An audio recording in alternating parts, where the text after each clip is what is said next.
The restaurant's chatter sliced through the air like a dull blade, but it was her laugh, sharp, crystalline, slicing, that stopped Mark's world.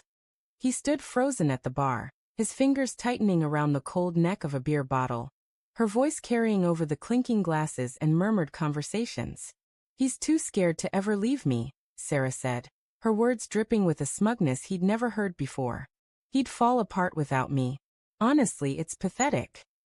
Her friend's laughter erupted, a cruel chorus, and Mark's chest caved inward, as if the air itself had betrayed him.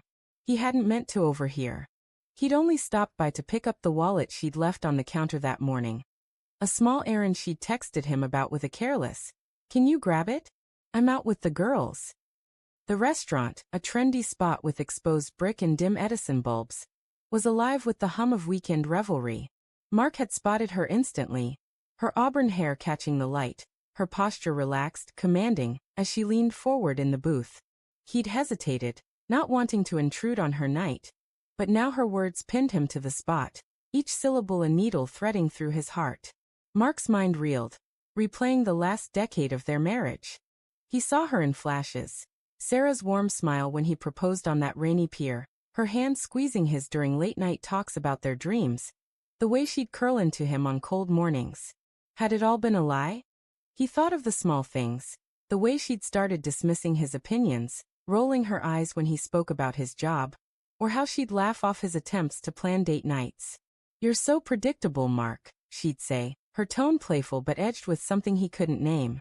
He'd brushed it off, told himself it was just stress, her demanding career, their mismatched schedules. But now, her voice echoed in his skull, pathetic. He slipped out before she could see him, the wallet still tucked in his jacket pocket.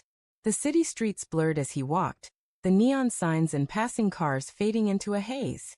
His mind churned, piecing together moments he'd ignored. The late nights she claimed were work dinners. The way her phone was always face down, her passcode changed last month with a breezy, "Oh, just for security." The way she'd stopped saying, "I love you" first, waiting for him to offer it like a ritual she no longer believed in.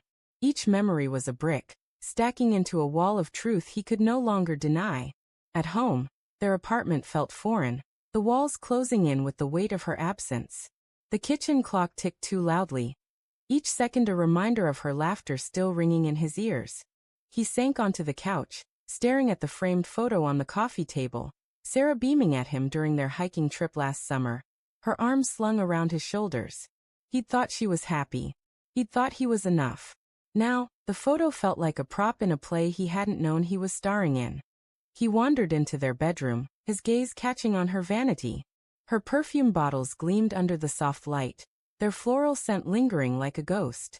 He opened her jewelry box on impulse, his fingers brushing against the necklace he'd given her for their 5th anniversary.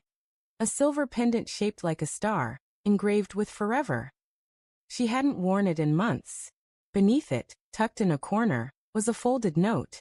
His stomach twisted as he unfolded it, revealing a man's handwriting. "Meet me at the usual spot. Can't wait to see you, Jay." The paper trembled in his hand, the ink blurring as his eyes burned. He didn't know who Jay was, but the intimacy of the words carved a hollow in his chest. Mark sat on the edge of the bed, the note crumpled in his fist. He wanted to scream, to confront her, to demand answers. But her voice kept replaying, "Too scared to ever leave me." She thought he was weak, spineless, a man who'd cling to her no matter what she did. The realization ignited something in him. Not anger, not yet, but a quiet, smoldering resolve.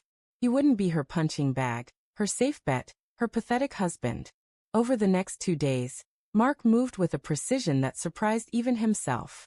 He was a ghost in his own life, going through the motions while Sarah remained oblivious, her routine unchanged. She'd come home late, her perfume now tinged with something unfamiliar, cologne maybe, or just the scent of her lies. "Work was brutal," she'd say, barely meeting his eyes before disappearing into her phone. He nodded, smiled, played the part of the devoted husband she expected. But behind his calm facade, he was unraveling their life together. He started with the finances. Years of trust meant shared accounts, but Mark was meticulous. He opened a new account in his name, transferred half their savings, and paid off his credit cards. He called his brother in Seattle, arranging to crash there for a while.